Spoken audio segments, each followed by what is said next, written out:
Hey guys, welcome back to Electrical Car Repair Live. Thank you guys for watching and subscribing to the channel. Today will be super helpful video to any of you having a Chevy Silverado this generation here from year 2014 to year 2019. If you have a problem where you have a dead battery while you park your vehicle, let's say you park your vehicle and the next day or next 2-3 days the battery is dead, you want to see what can cause that, what we see here quite often in the garage, where you can guys buy cheap parts and tools, that way you do not waste money and time. Why it's always a good idea to test fuses and relays. All that will be covered absolutely free for your convenience. Make sure you stay until the end. Before we start, let us tell you a little bit about us guys. Every single car we get here at the garage, we try to make at least 200 to 300 free repair videos. We take them completely apart. We show you how to fix engines, transmissions, engine codes, engine lights, fuses, all that stuff guys. Why we do all that? Because our mission in the shop is to save you guys as much money as we can. All we need in return, please subscribe to the channel, like the video. That way we can keep providing these videos absolutely free. Now guys, we have more than 14,000 free repair videos on our YouTube channels that can save you thousands of dollars in future repairs. So please check them out, and they can save you quite a bit of money now or in the future. So if you parked your Chevy Silverado and the battery is dead, we will explain what can cause that. But first guys, you want to check for the charging system. Two fuses, one is for the battery current sensor, one is for the alternator, one is extremely hidden. If you own that generation Chevy Silverado, there is many hidden fuse boxes that 9 out of 10 people do not know they exist. We will recommend to check out the video on our YouTube channel about fuse box location on Chevy Silverado. What you guys need to do, open the driver door, and here behind the cover on the dash you have a fuse box. Remove that cover guys, and you're going to find a fuse box with a layout like this one for 2014 through 16 model, and a layout like that for 2017 through 19 model. Before we continue, let's explain quickly why it's always a good idea to test fuses and relays. It is guys very important to test fuses and relays. On those fuses you cannot clearly see if they're burnt or not, especially you can see in the J-case fuses as well.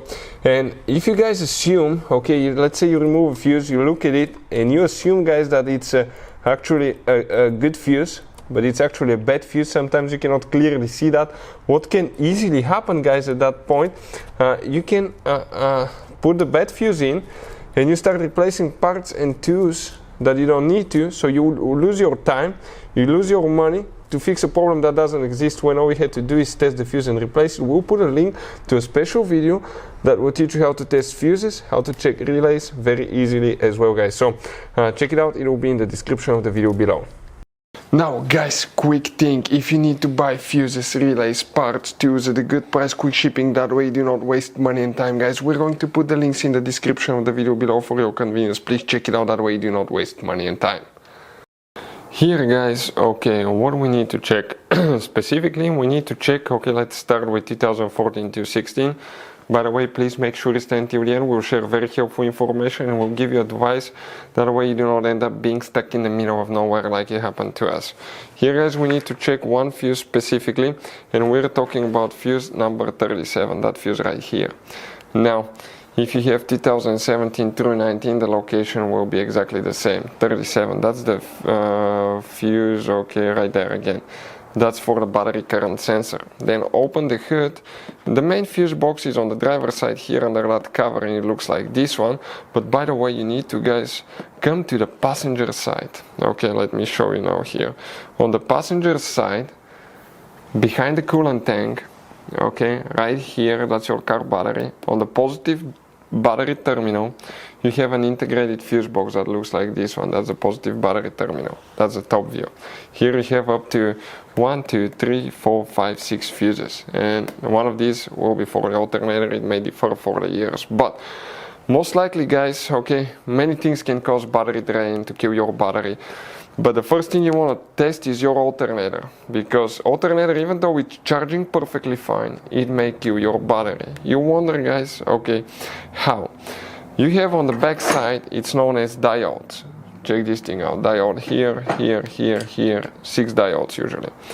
Now these diodes let current flow only from the alternator to the car battery. But if they fail, what will happen? Sometimes you may notice a flickering lights at night or anything like that, but sometimes you will not notice anything wrong. But actually if it fails, it will allow that wire right here is connected with the car battery to drain the car battery back to the alternator. and bad diode can cause that. If you want to see how to test alternator diode, we have many videos on our YouTube channels that will teach you guys how to do that step by step. Of course, multiple things can cause battery drains, but check your alternator because that could be a tricky one. Now guys, you have all kind of different fuses and relays in that Chevy Silverado. You have different fuses, relays that could be really hard to find, especially if you're in the middle of nowhere. And one time we needed a replacement one, we couldn't get one, we were stuck in the middle of nowhere because of that. So what we do now, we always get some spare fuses, relays, keep them in the glove box for a peace of mind, guys. That way you do not get stuck in the middle of nowhere like it happened to us, guys. Hopefully the video will be helpful. Thank you guys for watching and see you next time.